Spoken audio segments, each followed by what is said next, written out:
मेरी ओर से सभी छात्रों को गुड मॉर्निंग। आज हम जैसा आपको पहले स्केल के बारे में आपको पहले क्लास में बताया, और आज हम स्केल जो होता है उसे हिंदी में मापनी भी कहा जाता है और अपनी भाषा में स्केल कहा जाता है, फुटा भी कहते हैं। तो हमारे जो इंजीनियरिंग ड्राइंग सब्जेक्ट है उसमें ऐसे स्केल बनाने हैं जो मीटर में दूरी नाप सके। जैसे आपके पास जो स्केल होता है वह इंच और सेंटीमीटर में दूरी नापता है, परंतु उससे यदि कोई मीटर की दूरी नापनी है तो उसके लिए आपको स्केल बनाना हम बता रहे हैं इस क्लास में। तो स्केल हमारे जो सिलेबस में वो प्लेन स्केल जिसे हम साधारण मापनी कहते हैं और डायगोनल स्केल जिसे विकर्ण मापनी कहते हैं। तो हमने जैसे आपको नेक्स्ट क्लास में बताया था साधारण स्केल कैसे बनता है और फार्मूलों को कैसे हल किया जाता है, तो जैसे हमको साधारण स्केल आप लगभग बनाना सीख चुके होंगे और कोई समस्या हो तो आप बनाने के अब मेरे से अभ्यास करते रहें और पूछते रहें। तो हमको जैसे एक क्वेश्चन है, क्वेश्चन में आपको दिया गया है जैसे एक डायगोनल स्केल की draw of the diagonal scale. अब जो डायगोनल स्केल है वह बनाना है और उसमें मैक्सिमम लेंथ आपको दी गई है, मैक्सिमम लेंथ 500 मीटर है। डायगोनल स्केल बनाना है, डायगोनल जिसे विकर्ण मापनी भी कहते हैं हम और हिंदी में डायगोनल कहते हैं।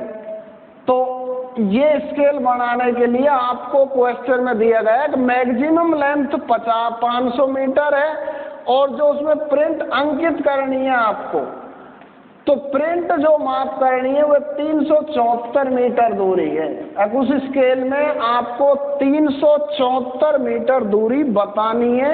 अब किस जगह 374 मीटर दूरी नापी जा सकती है और उसमें उसने आरएफ दे रखा है। आरएफ जिसको कहते हैं अपन हिंदी में निरूपक भिन्न। तो निरूपक भिन्न आपको दी गई है 1:4000 है।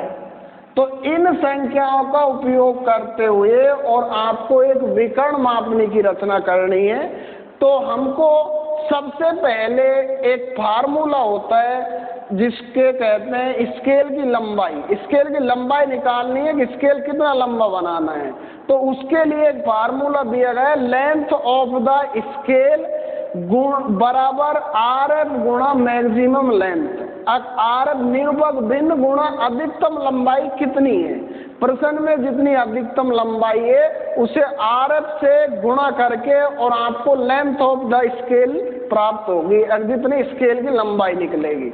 यदि आरएफ क्वेश्चन में नहीं दिया गया है तो आपको आरएफ निकालने का एक फार्मूला होता है जो आपको पिछली क्लास में भी बताया था। जैसे आरएफ बराबर लेंथ ऑफ द ड्राइंग। अब लेंथ ऑफ द ड्राइंग का मतलब है कि वस्तु पर ड्राइंग की लंबाई क्या है और actual length of the drawing, अब वास्तविक लंबाई क्या है उसकी। जैसे आपको क्वेश्चन में आरएफ ने देके और वह दे देता है अब 2 सेंटीमीटर दूरी है जो आपको 1 मीटर को प्रदर्शित करती है। अब ये बताएगा आप यदि ड्राइंग पर 2 सेंटीमीटर दूरी खींचेंगे तो ये 1 मीटर के बराबर प्रदर्शित करेगी, बताएगी। अगर आप क्योंकि 1 मीटर ड्राइंग शीट पे बनाना पॉसिबल नहीं है तो उसको आपको उसने मान दे दिया पैमाना, अगर 2 सेंटीमीटर दूरी 1 मीटर के बराबर है। तो आपको आरएफ अब निकालना है, तो ये इसके लिए ये दिया गया है लेंथ ऑफ द ड्राइंग। अब जो ड्राइंग पर वस्तु की लंबाई क्या है, तो ड्राइंग पर हमने वस्तु की लंबाई ली है अब 2 सेंटीमीटर और जबकि actual length of the drawing, अब जो एक्चुअल लेंथ है जो ड्राइंग की है 1 मीटर। तो आपका सूत्र कहता है कि 2 सेंटीमीटर बटा 1 मीटर। तो आप जो आरएफ निकालने का सूत्र इसमें यूज करेंगे length of the drawing actual length of the object. तो इससे आप आरएफ प्राप्त होगा। तो ये 2 सेंटीमीटर दूरी बटा 1 मीटर दूरी, तो मीटर में उत्तर न प्राप्त करके सेंटीमीटर में करेंगे, तो मीटर को सेंटीमीटर में चेंज करने के लिए 100 से गुणा किया जाएगा, क्योंकि 1 मीटर में 100 सेंटीमीटर होते हैं। तो 1 मीटर को 100 सेंटीमीटर से गुणा करने पर आपका 2/100, तो 2 को और 100 को एक दूसरे से काटने पर 1/50, 1/50 को हम 1:50 भी लिख सकते हैं। तो यह RF प्राप्त हो गया हमको 1:50। यदि क्वेश्चन में RF नहीं दिया गया है तब आपको RF निकालने का फार्मूला यूज करना है। इसमें आप ये समझ रहे हैं, लेंथ ऑफ द इस ड्राइंग, एक वस्तु की ड्राइंग पर लंबाई बटा एक्चुअल वस्तु की वास्तविक लंबाई क्या है, ये लगा के और RF। यदि RF दिया गया है तो आप लेंथ ऑफ द स्केल, इसका मतलब है स्केल की लंबाई बराबर RF गुणा मैक्सिमम लेंथ। RF निरूपक भिन्न कहा जाता है, मैक्सिमम लेंथ अधिकतम लंबाई। तो आप RF गुणा अधिकतम लंबाई को गुणा करेंगे तो आपको जो प्राप्त होगी वह एक length of the scale, scale की लंबाई प्राप्त होगी। तो हमको क्वेश्चन में, इस क्वेश्चन में आपको RF भी दिया गया है और मैक्सिमम लेंथ भी दी गई है। तो RF है हमारा 1/4000 गुणा मैक्सिमम लेंथ है जो है 500 मीटर। यदि हम इस सूत्र से इस संख्या को हल करते हैं तो इसका आंसर मीटर में प्राप्त होता है। तो मीटर में प्राप्त न करके हमको सेंटीमीटर में आप चेंज करेंगे, इसको 100 से गुणा किया जाएगा, क्योंकि 1 मीटर में 100 सेंटीमीटर होते हैं। तो अब हमारा 1/4000 गुणा 50,000,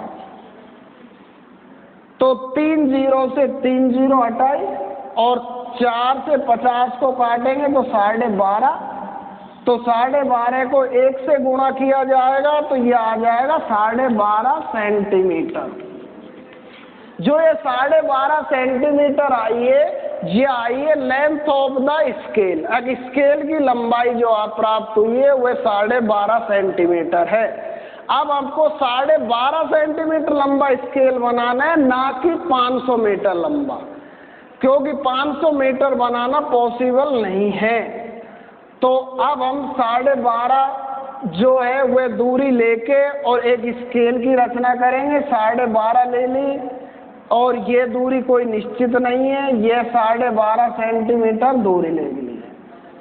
अब हम इसके इतने टुकड़े करेंगे जो जितनी मैक्सिमम लेंथ होती है, मैक्सिमम लेंथ, परंतु क्वेश्चन में 500 मीटर दिए तो 500 मीटर का 500 टुकड़ा करना पॉसिबल नहीं है स्केल के, इसलिए आप इसको 100 के गुणज में टुकड़े 5 कर सकते हैं। जैसे आपको मैक्सिमम लेंथ 10, 12, 15 दी गई है तो आप 10, 12, 15 करें, अन्यथा 100, 200, 500 मैक्सिमम लेंथ है तो आप गुणज में भी टुकड़े कर सकते हैं।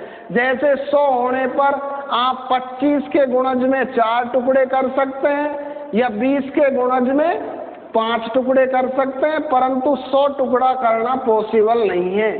तो अब यहाँ पर 500 के हम 5 टुकड़े, इसके 12 सेंटीमीटर के 5 टुकड़े करेंगे तो 2.5 सेंटीमीटर का एक टुकड़ा हो जाएगा। प्रत्येक टुकड़े का मान 2.5 सेंटीमीटर होगा।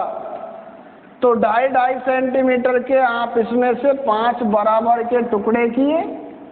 अब नाप लिखने के लिए स्केल में जिस प्रकार एक पट्टी होती है उसी प्रकार आप इसके नीचे, ये कोई नाप नहीं है निश्चित, ये लगा दी गई है।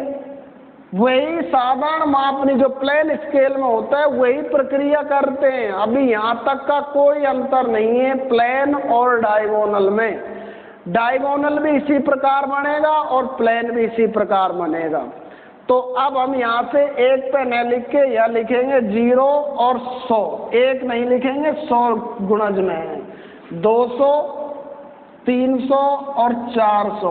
400 क्या है? मीटर।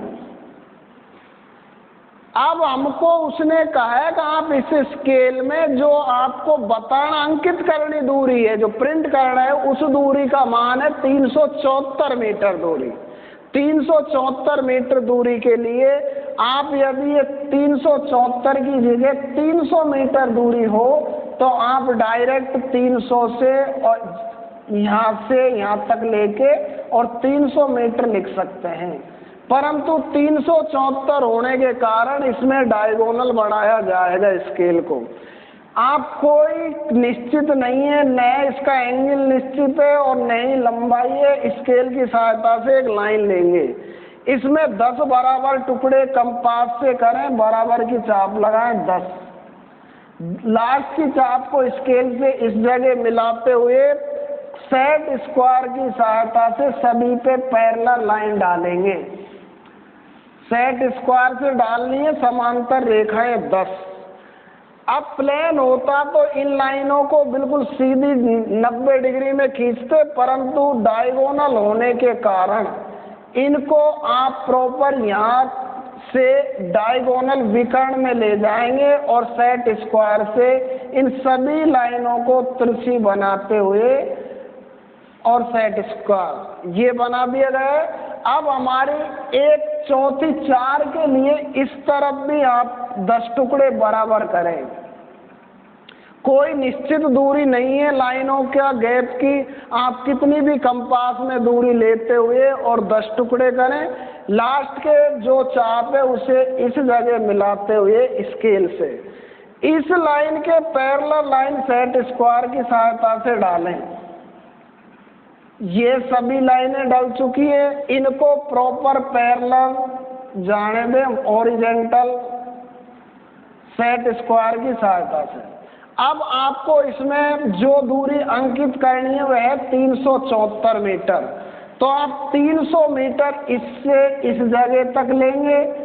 70 के लिए आप इसमें से 7 चाप काउंटिंग करते हुए और जो 7वीं चाप है उसे हल्का सा डार्क करेंगे और 4 की दूरी को आप इधर लेते हुए 4 जहां भी आएगा उसे डार्क करेंगे।